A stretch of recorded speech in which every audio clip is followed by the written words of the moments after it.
Hey guys, Taliana Wolfus here, and today we're talking creepypasta theories. Alright, so today's theory victim is Jeff the Killer, and it will actually bleed into Jane the Killer later in the episode. Keep an eye on that. So, first theory about Jeff, because there's going to be several in this episode, is the fact that his family is, at the very least, neglectful, if not full-on mentally abusive. Here's what I mean. Jeff stabs somebody. His brother goes to jail for him for it. He obviously falls into a major depression, and his parents seem not just shell-shocked, but they seem more disappointed. And they completely ignore the fact that he obviously needs help. And his mom makes him go to some freaking dinner party, the dinner party he's, burned at, and actually scolds him when he doesn't want to go because they have to keep up certain appearances. And scolds him for the clothes he wants to wear. Now, scolding your kids because they want to wear something shitty to a party is not abusive. However, it did start kind of feeding into the ideas later that I had about her being possibly abusive. Again, I can't 100% confirm it with her, but she gives me the vibe. We'll put it that way. Now, at the party, Jeff ends up killing somebody and ends up set on fire. He wakes up, and it says in the story that a couple of weeks later, he goes home from the hospital. Now, I've done a little bit of research into this. When you're burned, especially to the extent that they say Jeff was, you're in the hospital for months, undergoing horrifyingly painful burn treatments, and under normal circumstances, a major burn victim gets psychiatric care. Under circumstances where you killed somebody defending yourself, you definitely would have psychiatric care, unless your family, who is neglectful and doesn't care about you, refuses treatment and risks your mental and physical health by risking you dying of infection and, at the very least, falling into a major depression and killing yourself at home. And that's exactly what his parents did. Now, something his mother does while they're at the hospital definitely struck me as this isn't right. His mom sews together the hoodie he was almost killed in. And it struck me almost as a backhanded, this is your fault because you wore this and now you're going to feel the punishment of it. Almost like she was using the hoodie to shame him for it. That's how it struck me. It just struck me at every level of wrong. Because, first of all, what kind of fucked up bitch goes, well, you almost died in this, wear it. But she just, honestly, I did not like her the entire time, gonna be honest. Now, when Jeff gets home and he's so obsessed with his beauty, I kind of broke down what he was thinking was beautiful. It's not his scars or anything like that. It's the fact that he has a suddenly very feminine Snow White ideal of beauty that his mother may very well have instilled in him. Now, this idea feeds kind of into a second theory that Jeff may have been supposed to be born a girl, at least in his mom's eyes, and she was disappointed when he was male and started mistreating him because he was not the daughter she wanted. Now, what I mean by a feminine idea of beauty is he's got the long dark hair, the pale skin, and the red lips.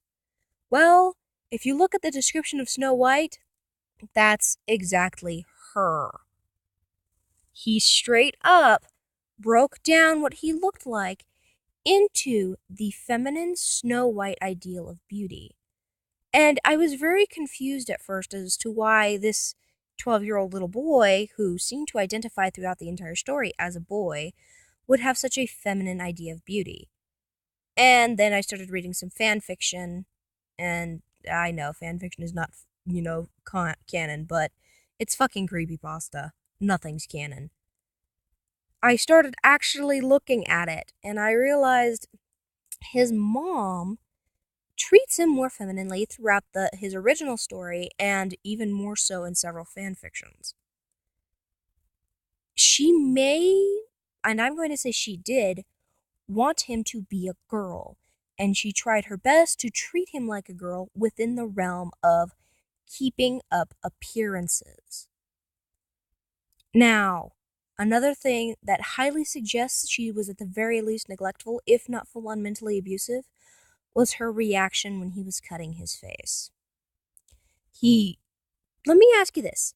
Your kid is burning off his eyelids and cutting his face open.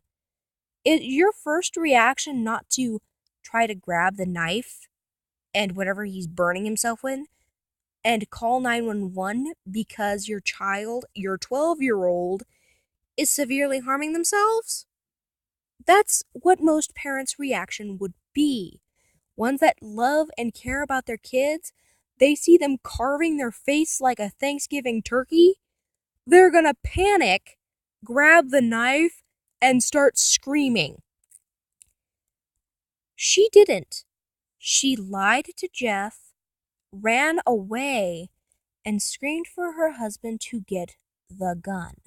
Not call 911, but a gun. She was planning on shooting him, not trying to help him, which most mothers would do, but flat out killing her own child. This mixed with everything else I've talked about so far definitely gives a serious tone of neglect and possible abuse in the family. Now, a little more on the whole Jeff was supposed to be a girl thing. In one of the fan fictions I read, Jeff finds his mom's wallet, and he finds a picture of him from when he was little. And on the back, it says, "My favorite picture." And the name underneath it is Jeffina, which is a horrible name. Whoa. But it's a picture of Jeff when he was a kid, like 3 years old, in a little pink dress. And Lou, who was alive in the story at the time, went, "That's the daughter Mom always wanted." And that, mixed with the stuff in his original story, made me seriously go, his mom definitely wanted him to be a girl and tried her best to treat him like a girl while keeping up the ideal appearances of the family. Now, these two things feed into my third theory. And this is probably the major one that's going to get me all kinds of, pitchforks and torches. Jeff and Jane are the same person. When Jeff was set on fire, he completely snapped. And he has dissociative identity disorder. And there are 3 versions of Jeff. There is the original frightened child version, the crazy fucked up serial killer version, and the version that realizes everything is wrong and is trying to kill the current main identity. And that one is Jane. Okay, before y'all freak out, this feeds into the idea that Jeff was abused and basically treated like he wasn't good enough because he wasn't a girl. So, part of his mind developed into the girl that wanted him there, that wanted to be her and please everybody. Now, I got this idea because there are a few parallels between Jeff and Jane's families, like Jane is the youngest sister, Jeff was the youngest brother, Mom seems to be very uptight, and both dads seem to be incredibly absent throughout everything. But that was really all I had to go on until I noticed a lot of fan fictions and their fights. I guess there's actually 4 theories in this. So, Jane was saying is Jeff, and they're the same person. That would kind of explain Jeff's obsession with Jane. He buys her a dress and black roses and a wig and a porcelain mask because he knows she feels ugly. Well, part of Jeff, the part that wanted desperately to please his mother, that snapped off when he was set on fire and became Jane, well, if a woman saw herself scarred that way, she probably would view herself as ugly.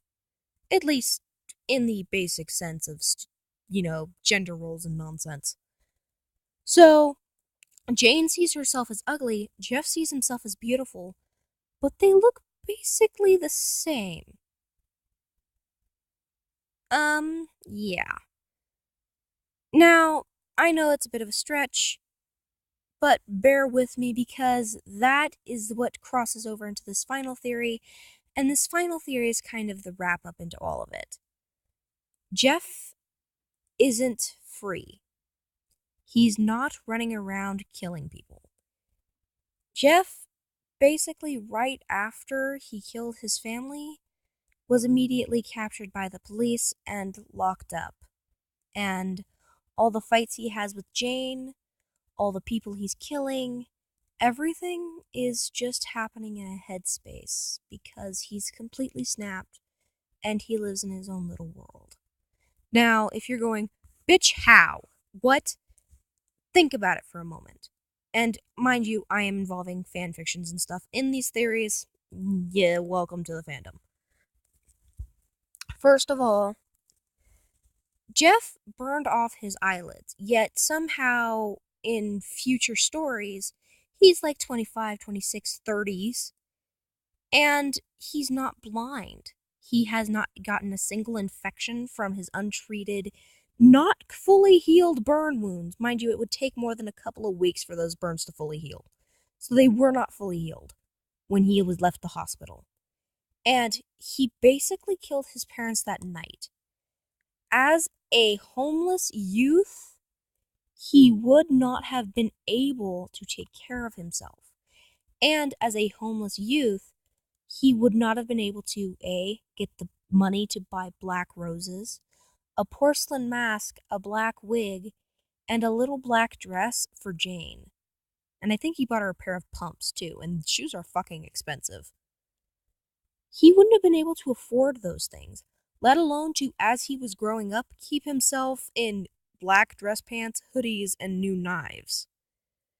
And yet, it seems like he's doing exactly that. Now, mind you, people have twisted his origins lately in saying he's one of Slenderman's proxies. He was never one of Slenderman's proxies. That's wrong. Fuck off. No. But it does say something to me, and that is he's locked up. He's in a little white rubber room playing this all out in his head. He's receiving regular medical treatment. Jeff was probably captured right after he killed his family.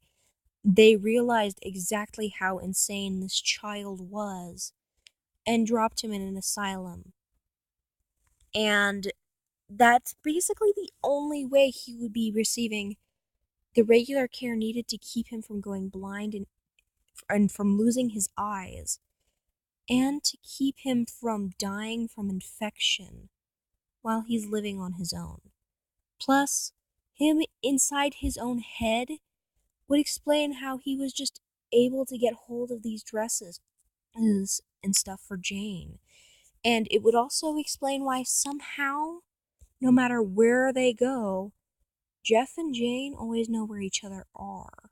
And why Jane is constantly trying to kill Jeff, but never seems to be able to. And why, even though Jeff fully has the ability, he never kills Jane. Now, there are a few fanfictions I've read where Jeff seems to suddenly develop supernatural powers, like opening the gates of hell or flying. And if you pay attention, when I was 12, I had a very active imagination. It's like the playing of a 12-year-old. But since Jeff completely snapped, it's twisted. So instead of fighting the armies of darkness, you're ruling them. And Jane, being part of Jeff, can't die. And she's basically, it's like a representation of the good and evil fighting within the boy's mind. He's already snapped. Evil's already won. But he's not actually evil, he's just crazy. So it turns into a fight between insanity and sanity, but neither is sane. It's just really depressing when you think about it. Anyway, that was my theories on Jeff. I may go back into this later and redevelop it a little bit, but I want to know what you guys think down below. Do you agree with me? Do you disagree? Do you have your own theories? Do you have ways that this could be more in depth? Do you have ideas that you can build off of this theory and incorporate into it? I want to know all of it. So please leave your comments down below and talk to y'all later. Bye bye. Mwah!